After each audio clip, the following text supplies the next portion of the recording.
Good morning, St. Peter's. I am back today to read Chapter 5 of Araminta, Spook, My Haunted House. Chapter 5, The Secret Passage. I have a secret passage kit just like my ghost kit. I have always wanted to find a secret passage, and now I was sure at last I had the key to one. First I opened my secret passage kit box and I took out a torch, a ball of string and some emergency supplies of cheese and onion crisps. You need a torch because secret passages are always dark, and you need a ball of string so that you can find your way out again. I'll tell you how that works in a minute. You need emergency food supplies as you never know how long you're going to be in the secret passage, do you? I mean, it might be a really long one, and you could be in there for days, weeks even. Then I set off to look for the secret door. I thought that the most likely place was in the wooden panelling under the stairs. It sounded kind of hollow when you kicked it. But finding the door wasn't easy as I thought it might be, as everything was covered in Aunt Tabby's favourite thick brown paint. When I looked really hard, I was sure I would see a keyhole-shaped dip. I scraped off the paint with the end of the key, and there it was, a small brass keyhole. Just the right size for a small brass key. It fitted perfectly, so I turned the key and the best thing ever happened. A secret door swung open. I switched on my torch and shone it through the doorway. It looked exactly like a secret passage would look. Dark, dusty and really, really secret. You could tell that no one had been in there for years. Weird, I thought, because now I was going in, on my own. I'm not saying that I wished Aunt Tabby was there with me just then, as she was the last person I ever wanted to see. But I wouldn't have minded a friend or someone like that. I don't want you to think I was frightened of going on my own, as I am quite used to doing stuff on my own, and it's perfectly okay. Not a problem at all. Here's the thing about the string. When you go into a secret passage, you have to tie one end of the ball of string to something, and then you unwind the string as you go, so that you can always find your way back again. There was a nail on the back of the secret door, so I tied the string to that. Perfect. Then I closed the door so Aunt Tabby didn't notice anything unusual. I switched on my torch and set off along the passage, unwinding the string as I went. The secret passage was really strange. It was very narrow and full of cobwebs, and it smelled kind of funny. Kind of damp and mouldy. I think it ran behind the wooden panelling of the landing, as it had really scratchy wooden walls. Although it was narrow, it was quite high and easy to walk along, even though I had to keep pushing really thick cobwebs out of the way. It's a good thing I don't mind spiders, as there were dozens of those. Really fat ones. I wasn't scared. Not really. After all, I was still in my house, wasn't I? But it was a bit odd when the passage suddenly ended at the wooden platform. I wasn't sure whether to step on the platform or not. Anyone who knows about secret passages has heard about booby traps and stuff like that. So I stopped and thought about what to do. I shone my torch around, but it wasn't much help. When I looked more closely, I could see that the platform had sides. A bit like a packing case. There were ropes running up and down on either side. It reminded me of something, but I couldn't think what. And then I could. It was a dumbwaiter. No, I am not being rude about some poor old waiter. A dumbwaiter is a kind of lift. I knew that because there used to be one in like it in the first kitchen on the right, just past the laundry room. And that is what Aunt Tabby used to call it. I remember one rainy day I got so bored I got inside the lift and hauled myself up to the dining room. It was the best fun ever, and I spent all afternoon going up and down until Aunt Tabby caught me.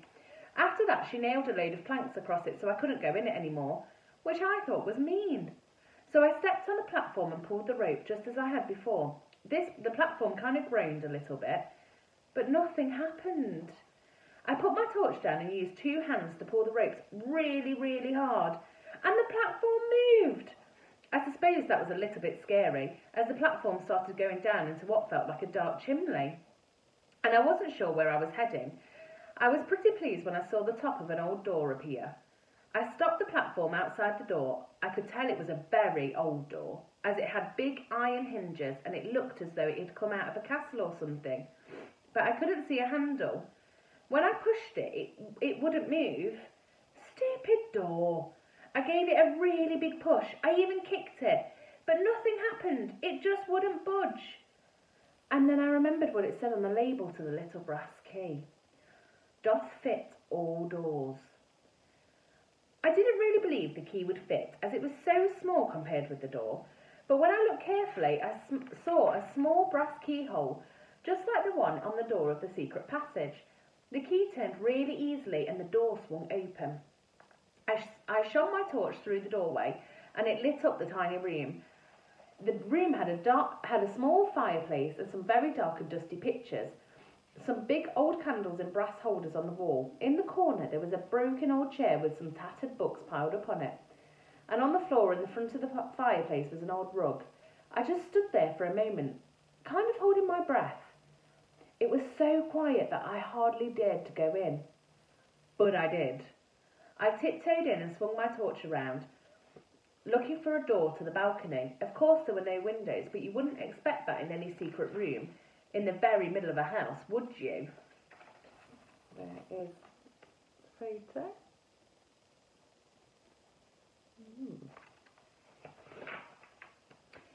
But sure enough, there was a door. Great, I thought. It took me 3 steps to cross the room. I put the small brass key in the door and it swung open. I nearly walked straight out, as I really wanted to get to the balcony by then, because time was getting on. But I knew that you always have to look where you're going in the secret passage, and it's a good thing I did, as the door opened out into nothing. A great, big, deep hole, in fact. Scary! A gust of warm, musty wind blew up from the hole. It smelled kind of sooty and damp at the same time. I shone my torch and saw that there was an old wooden ladder leading down to... where? But I didn't want to go down the ladder. I wanted to find the balcony.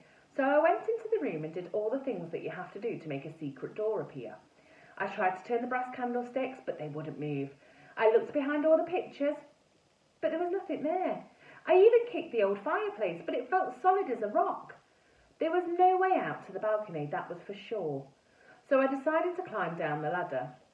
It was a bit scary getting onto the ladder. It wobbled and creaked a lot, but I knew that you have to expect these things in a secret passage. Then the door slammed, and I nearly fell off, and it was really, really scary. I set off down the ladder, which was quite difficult, as I could only hold on to it with one hand since I had my torch in the other hand, and the ball of string in my teeth. I don't quite like the taste of string. The other thing I didn't like very much was the way the air was getting hotter and hotter. I remembered about how it gets hotter as you get near to the centre of the earth. And the more I climbed down the ladder, the more I wondered if I was getting too close to that little bit in the middle where all the rocks melt. But just as I was wondering whether to go back up, I got to the bottom of the ladder and I stopped on the ground. It seemed to be pretty solid to me. So I guess I hadn't got to the molten rock just yet. It was a real tunnel now with bricks and sandy floor. I decided to follow the tunnel just for a while in case the balcony was round the next corner. The tunnel twisted and turned all over the place, and the air became even hotter, which didn't make any sense to me as I wasn't going down anymore. And then I heard it. A really horrible, teeth-grating, toe-curling, clanging noise. The exact kind of noise that you get when a ghost drags a ball and chain behind it. I have heard that those balls and chain ghosts are not nice ghosts to meet. I suppose that they are grumpy because they have to drag all that stuff with them wherever they go. I stopped where I was and switched off my torch so that the ball and chain ghost would not see me. But being in the dark didn't make me feel any better. In fact, it made me feel a whole lot worse. So I switched the torch back on again. That was when the screaming started. Horrible, spine-chilling screaming. It filled up the secret passage and echoed all around me. It was the scariest sound I'd ever heard. And the worst thing was, I knew for sure what it meant. The ball and chain ghost was coming to get me. That is the end of chapter 5. Hopefully I'll be on soon to read chapter 6.